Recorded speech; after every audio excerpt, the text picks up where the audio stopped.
Habits.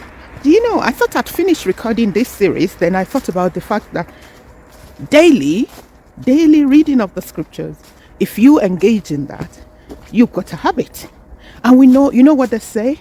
The habit, simple habits, is able to change your life.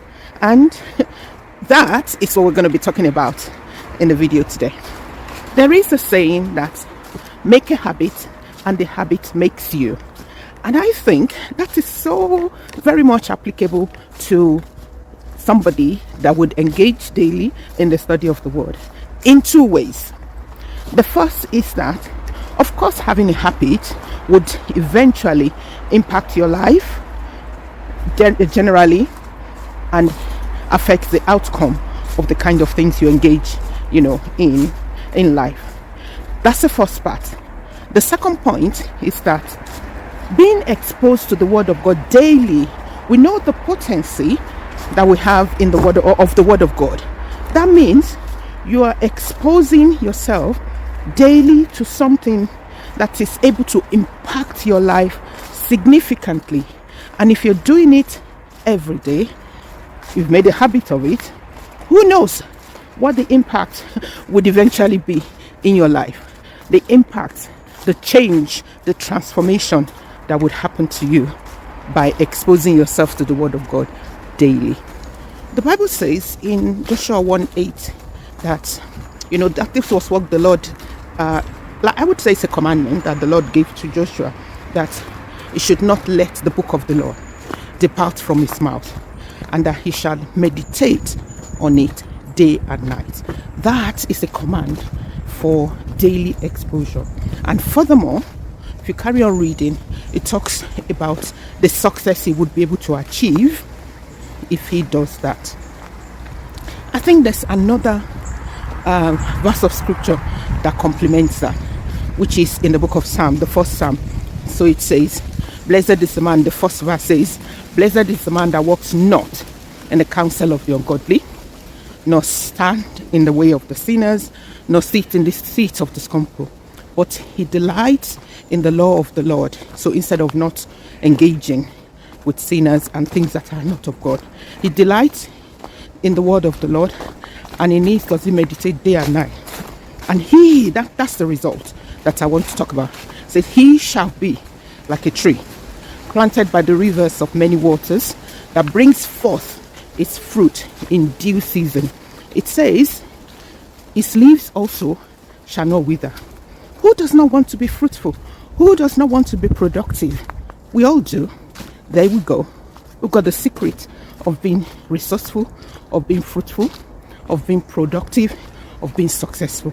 That's the impact of exposing yourself to the word of God daily, as the scripture says. If you're somebody that goes or exposes yourself to the word of God daily, reads the word of God daily, and you've seen an impact, a difference it makes in your life, can you please put it in the comments, and other people can see the impact of daily exposure of to the word of God. So talking about transformation, there are a lot of things that you would begin to see changing in your life when you're exposing yourself to the word of God daily.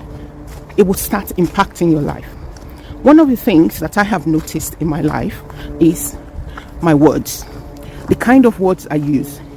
I found myself wanting to use the words in the scriptures in describing myself, in describing the situations that I find around me, in daily life. For instance, my children know I don't like saying negative things, and I'm constantly blessing, because I found in the word of God that while your children may not always be doing what you want them to do, or what you perceive they should be engaging at the same time as you think, which may bring some conflict. I realize from the scriptures that when the Lord God told Aaron to bless the children of Israel and gave him a formula on how to bless the children of Israel, in fact, at that point in time, most of them were living in disobedience. So pronouncing blessing, that, opened my eyes to the need of putting the name of the Lord upon my children daily.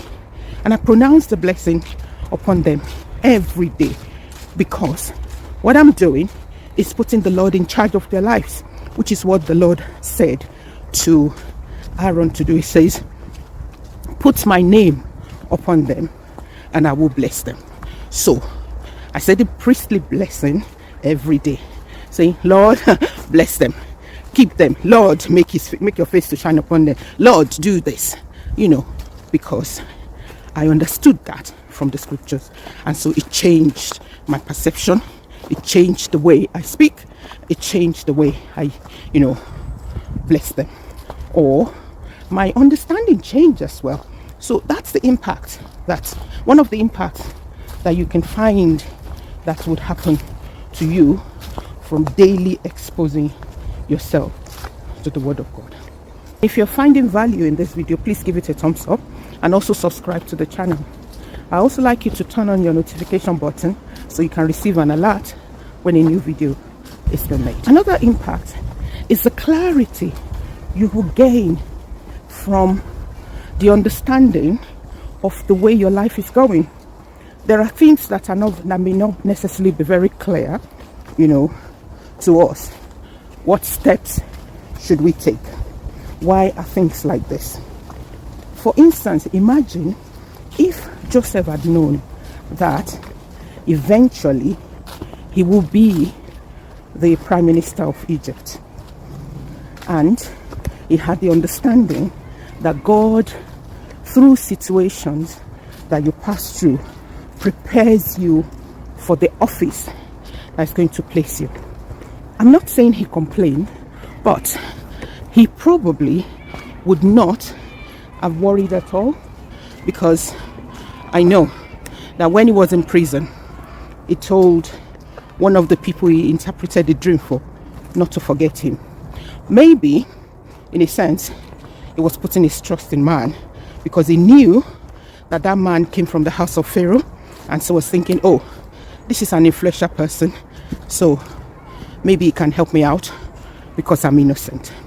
But it all turned out nice and well for Joseph.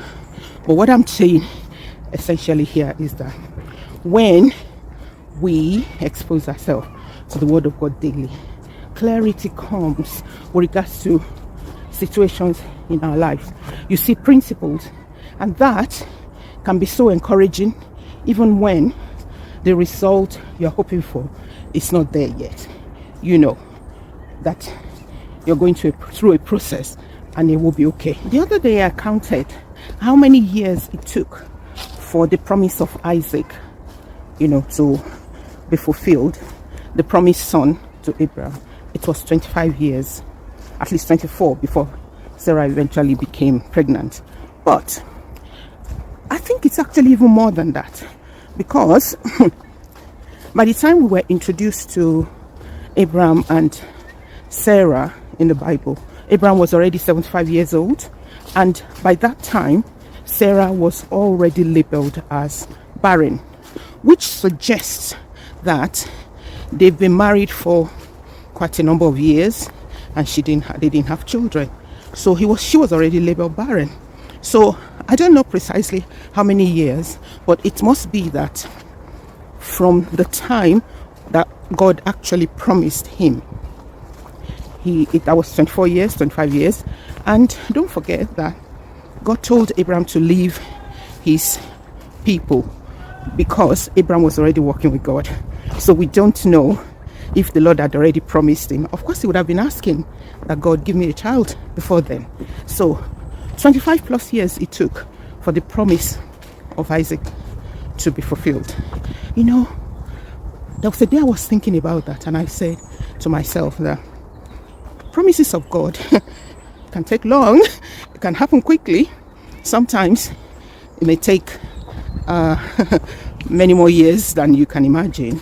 But one thing I know from reading scripture is the fact that it always comes to pass. And ruminating over that, it just encouraged me. Even this morning, I was feeling a bit discouraged about something, but then I remember what I read from the book of Isaiah with regards to the Israelites, that God promised that was going to bring them back. And we know he brought them back. And through that, I was very encouraged. So, what am I saying? Daily reading of the scriptures exposes you to all those acts of God that you begin to build your faith, even without knowing. You know, what you expose yourself to is what is going to really become part of you. And this is what I'm saying, that the more you expose yourself to the word of God, the more you're going to see the reality of that word in your life. For instance, I don't, a practical example of how what you expose yourself to impact your life. I've got an example of it in my life. I really do not like watching horror movies, or I don't watch them, or even if I'm watching something and there's a bit of violence in it, I don't like it. So, and it's because, of course, it's not that it's okay to watch that, but I have noticed that whatever I watch on TV, whatever I watch or read, somehow it comes into my dream. And even if it's a nice movie, let's say a detective or maybe a family movie, I tend to dream about it. And I used to tell myself that, this is powerful. What is happening is that whatever it is I was exposing myself to, it comes into my subconscious and it starts playing on my mind when I'm sleeping. So I don't watch things I don't like to think about, or things I don't like to dream about. That's just me. What about you? Have you had any kind of experiences like that? Let us know in the comments. Having talked about impact of habits or daily reading of the scriptures, how it becomes a habit for you, the impact on it, I have made on this channel some videos about how to remain consistent in the study of the word, and I'm going to link some of them here, actually maybe the playlist, because I have a long list of things that I've written, that I've done the video about, such as setting a certain time, name the time, 2 o'clock on Monday morning, or that will be in the night for me, or 5 p.m. on Saturday. Not only that, you set a location. I'm going to be in my living room or in my bedroom, somewhere away that you will not be distracted. I'll be there at that point on Tuesday, 5 o'clock, doing what? Reading the Bible.